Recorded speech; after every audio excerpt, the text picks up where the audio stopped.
What's going on YouTube? I finally have my Poison Pathfinder build guide for Path of Exile 2. I said I would do it when I hit level 80 or in 2 days, 2 days ago. So I got to level 79. This will have to do. It has been 2 days, but the build feels good, and I'm confident that this is the direction that I want to head in, and I feel more confident now showing you guys what I'm doing in a more specific way so that you guys can try to follow it. I wanted to make sure that the build was going to be able to scale and felt good and all that kind of stuff before I was willing to put the guide out, but I am confident now. I'm having a blast with the build, and I can't wait to keep going and see how far we can take it. So the build guide itself will be listed on Mobalytics, and we'll go through this a little bit. It'll have everything you need, the gear, the gems, the tree, all that kind of stuff. So we'll recap that, but this is where the build guide is going to live as far as on paper, and then we'll go ahead and talk about it now so you guys can see. So what we'll do is we'll go ahead and start out with the skill gems, and I'll kind of explain how I go about using them. So our three main skill gems are Gas Arrow, Vine Arrow, and Toxic Growth. And I did show some clips at the start of the video to see kind of the gameplay, but I did want to explain it. So what I like to do is when I'm just mapping in kind of an open area, what I like to do is I like to shoot the Vine Arrow down and then follow it up with the poison. So it latches onto everything and kind of holds whatever's in the area in the cloud for longer, and then also does increase chaos damage over time to anything that it's attached to because we poisoned it. So typically what I do is I just run around, I shoot out a vine, and then I shoot the vine with a gas arrow, right? And so that basically and I just run away and everything dies, and then I'll do a lap or whatever I need to do, right? So that's the standard. When I'm playing in tight corridors, like real tight little hallways and things like that, like if I was getting pushed up these stairs, what I would probably do instead is you're always shooting out a vine arrow because it slows enemy movement. So you try to get that out as much as possible. But if things were starting to push me, as opposed to running or trying to fight it head on, because we do have to wait for our dot, I'll throw out a I'll throw out a toxic, toxic growth. Sorry, I forgot the name for a second. Toxic growth, and then detonate it myself with gas arrow, or vice versa, whatever feels better. So if I'm getting chased through a tight hallway, I might throw down a gas arrow and then follow it up so that then it'll kill everything that's chasing me. So I do use it for mapping at times, but typically in tighter corridors, right? And then our main bossing damage DPS is our toxic growth, right? So yeah, we want to, you know, throw out our other things as well, and you know, all that. But really we're using our gas arrow to detonate our toxic growth, because this is going to be much bigger damage. It's going to be big hit damage, and then it's going to be big poisons as well.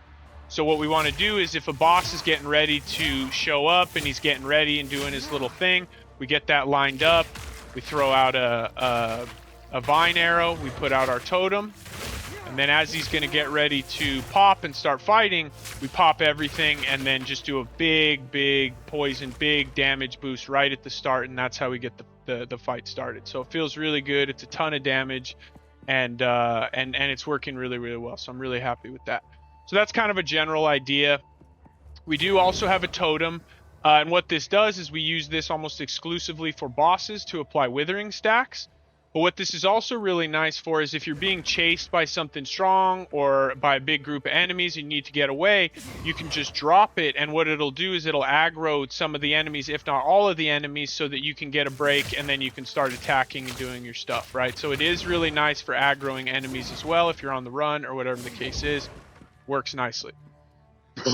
Excuse me. So that's our skills that we're using for bossing, and then we also have a curse that we put on bosses or rares and all that kind of stuff. So we'll go over the gems and what we have linked and all that.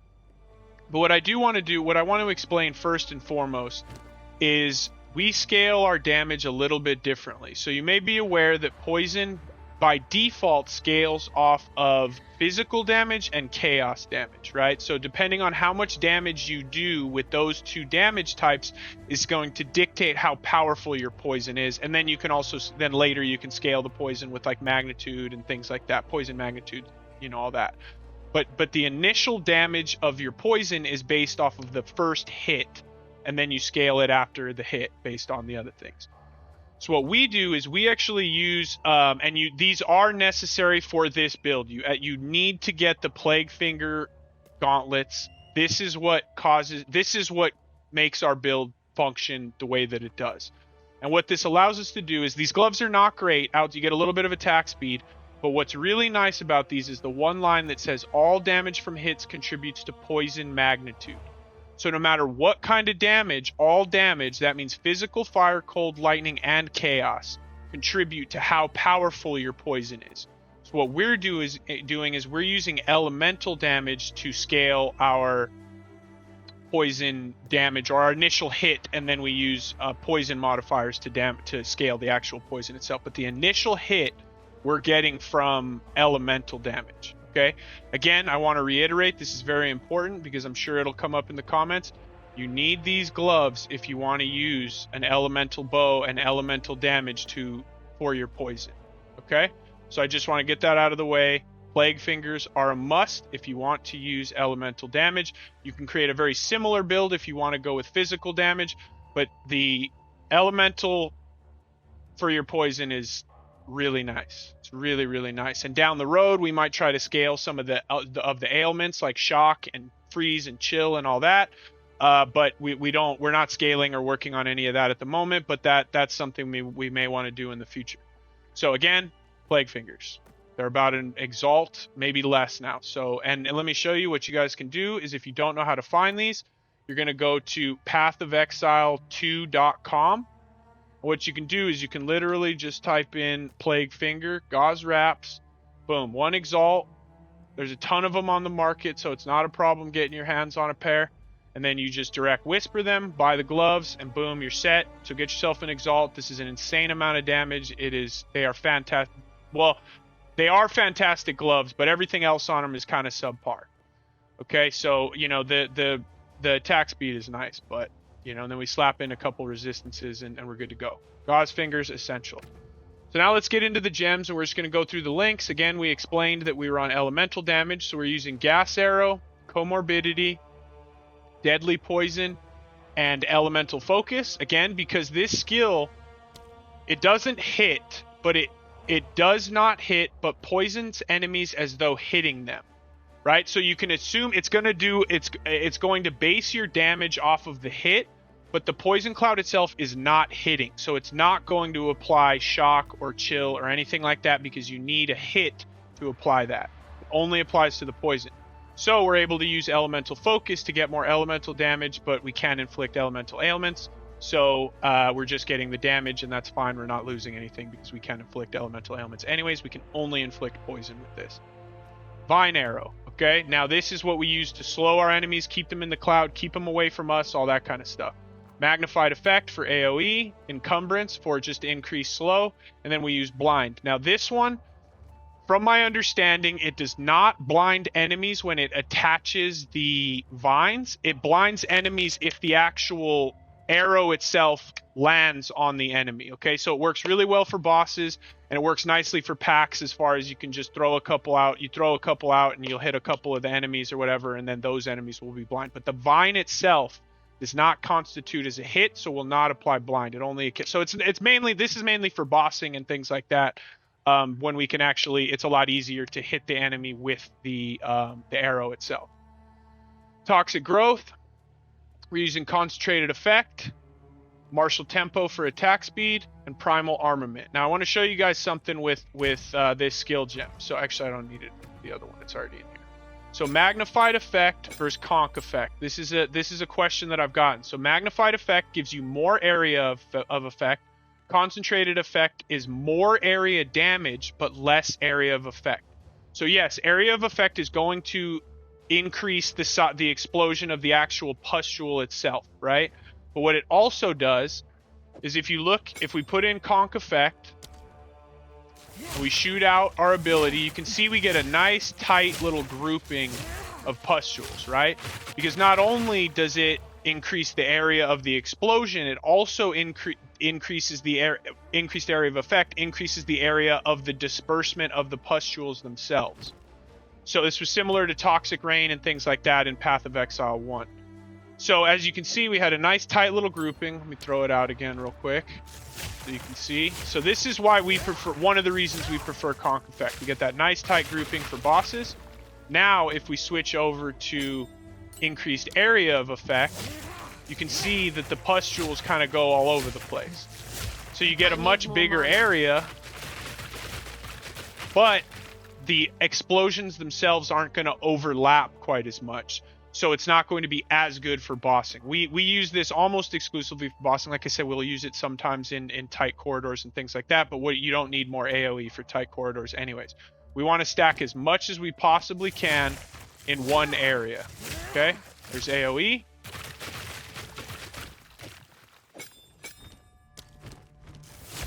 And there's Conk Effect. Nice tight little package. That's going to kill that. A boss is going to be hit by almost every single one of those. So not only do we want the tighter spread, but we also get a massive damage modifier out of concentrated effect. So again, if you want to use your toxic growth for mapping and things like that, then magnified effect will be pretty good. But if you're going to treat it the way that I do, Conk Effect is superior. Mars Tempo and Primal Armament, again, more elemental damage. The reason why we use Primal Armament on Toxic Growth is Toxic Growth does hit and does have the ability to apply ailments. So every once in a while, you'll see an enemy get ignited or shocked or whatever because of the explosions of Toxic Growth. So that's why we want to keep Primal Armament here and Elemental Focus on Gas Arrow, because the damage increase is the same. One allows you to do ailments and one does not. One stops you and one allows that to still happen. We don't have much scaling, but if something hits hard enough, it will apply one of those ailments. Next, we go into Dark Effigy. Like I said, this is big for just aggro for enemies if we need to get away, but this is really, really big bossing damage. We use Ancestral Urgency to get it out faster. Withering Touch for Wither. That's a massive damage increase. People underestimate Wither a little bit. It's very, very powerful. You absolutely want Wither in your Chaos build. And Font of Blood. Again, you guys might be asking, oh, well, you use elements, right? Yes, the hit is elemental based, but the damage of poison is chaos damage over time, right? So it's all, no matter what you hit with, the damage of the poison is going to be chaos damage over time, but what's going to dictate how powerful that poison is initially is going to be based off of elemental damage. So I hope that makes sense. Now, as far as buffs, we use 2 defensive and then 1 withering presence. So this is just an extra bonus, wither that we can throw on things. This is kind of better for mapping, just so we can get a stack or 2 on enemies as we're running through the maps. Not super crazy, but it is nice. Wind Dancer you're going to take first, but works in conjunction with Ghost Dance. So Wind Dancer gives you, you gain a stage every 1.3 seconds, up to 3 stages, and you get 18% more evasion rating per stage.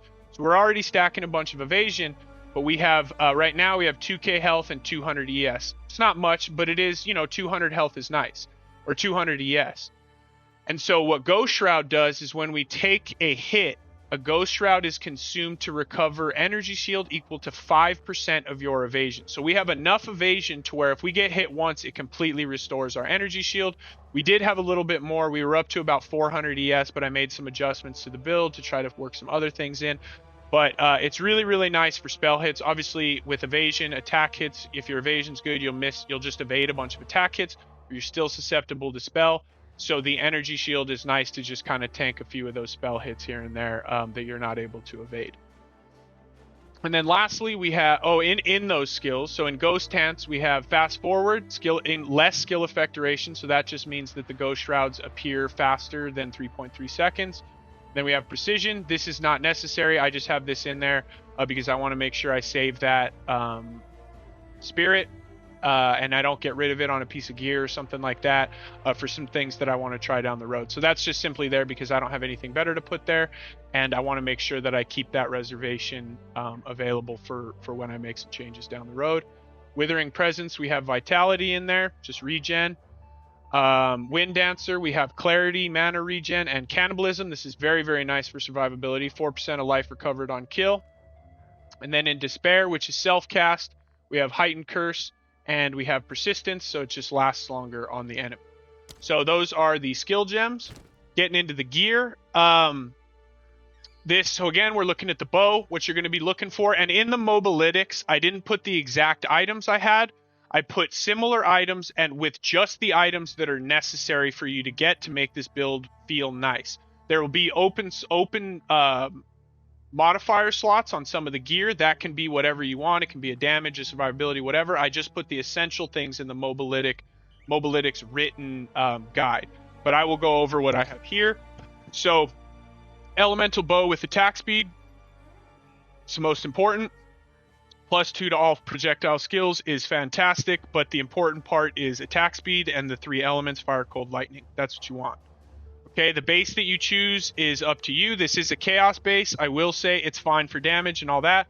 What I will say is that I'm probably going to move over to a physical based bow. Again, that doesn't mean that it's still fire, cold, and lightning on the blue lines, but the top lines up at the top, the base of the actual bow, I'll move to Fizz, because I would like to take advantage of mana and life leech, and that is based off physical damage. So if we can do some tiny little physical hits, maybe that'll give us a little bit of leech for mana and life. Helmet, life, resistances, evasion, energy shield, whatever combination of those things, but life, resists, evasion, ES. Quiver, elemental damages, damage with bow skills, attack speed, those are the important ones. Again, our plague fingers, our belt, life, resistances, and then whatever if you want flask charges or charm charges or whatever, but life and resistances. On our body armor, we have evasion and ES, big life, spirit, and resistances. That's what you're looking for. Now, you just need to supplement with this current setup. You only need to supplement 1 spirit, so you can either have it on your body armor or on your amulet, but you're going to need it on one of them or a little bit on both, depending on where you are in the game. But that's what you want for your body armor. Amulet, life, resistances, attributes, spirit if you need it. Everything else is just gravy. Rings, life, resistances, attributes, and flat damages. Flat damage is really nice. Also gain mana per enemy killed is really, really nice, but that is a more expensive mod. You'll probably get that down the road, but it feels really good. So you might want to work in some of that if you can. Boots, movement speed, life, resistances, and then whatever else. But as you can see, the common theme is get resistances, and you'll see I have cold resistance on my boots. If yours are fire resistance, just get cold resistance somewhere else where I have fire resistance. So that it doesn't matter what items they're on, just make sure that you're getting your resistances. You can look to see what your resistances are at here. We're at 72, 62, 54. We're getting better, but we need to get those up to 75% so that we can cap them out. And all your info, if you guys haven't seen, I'm sure you've cruised through this. The minor info of your build is all in here. So, but resistances, these are very, very important as you're leveling up. Make sure that you're trying to get them as much as you possibly can while you're leveling.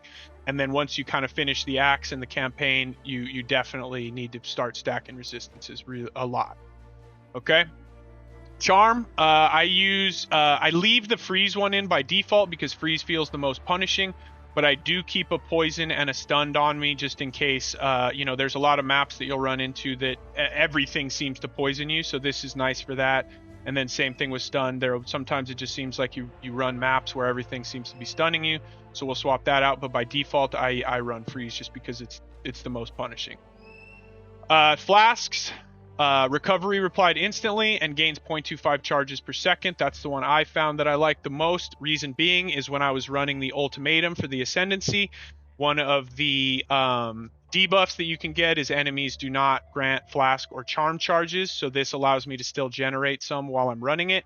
And maybe that sounds crazy, but some of those mods in that thing are so nuts that one is one of the tame ones. And if you have this on your flask, you don't have to even worry quite as much about it. But the gaining charges, regardless, just is very, very nice. And then this one, we're not quite there yet. We have amount recovered and charges gained. Eventually, we will get instant recovery and gains charges per second as well. We're just not quite there yet. So that's that. That's the gear. Bopping into the tree. Ascendancy-wise, the order that you're going to take them is Contagious Contamination to spread our poisons, and then Overwhelming Toxicity to double the amount of poison. So however many poisons you're able to apply, this allows you to double it. This is when the build starts to really, really feel nice, is when you get it starts feeling better at Contagious, and then it starts feeling really good when you get Overwhelming. Then now we have Running Assault. We don't have our fourth yet, but we are going to be going with Relentless Pursuit. I did not think that this was going to be that powerful. It felt kind of like a waste. Now that I have it and the play style of this build, it feels really good, and I don't hate this. I wouldn't mind if they buffed it a little bit, maybe 50%, but it does feel good, and I'm pleasantly surprised about this particular node. Now getting into the tree. So we just cruised through. The pathing that I took was I came down to this node first, then I came down to these nodes, then we branched back up, took all this stuff, took some mana, took this, came up, finished out our poison, right? So we're getting, and just to clarify, we have +1 poisons here, we have +1 poisons here, right? So that's 2, 3 by default, and then we have our 4th in gas arrow. So that's four that we have by default, and then when we take this ascendancy, that's 8. So we can have 8 stacks of poison on an enemy, and it's good to go. What I will say is, if you guys aren't trying to do the elemental version of this, you can do the physical version, which is, this is what I was using before I switched over to the elemental, and I was using the snake bites, which allow you to add another poison, which is 2, which takes you to 10. Then I had a physical bow here. Nothing crazy here. This is a while ago, so you know, I still needed to improve that. And then quiver, same thing, physical damage to bows, whatever. So this would be the setup that you would use instead of the elemental. And then, you know, you wouldn't be taking like this elemental stuff down here, or this elemental stuff. You would more likely be taking chaos and chaos. So you would probably take this one and you would take this one, which would be more beneficial, or maybe even some of the physical stuff. I believe there's some, or projectile damage, whatever, just more generic types of damage. So that is also an option. So that's the tree. And then lastly, we come down here and we take all this stuff. This is a huge damage and survivability node.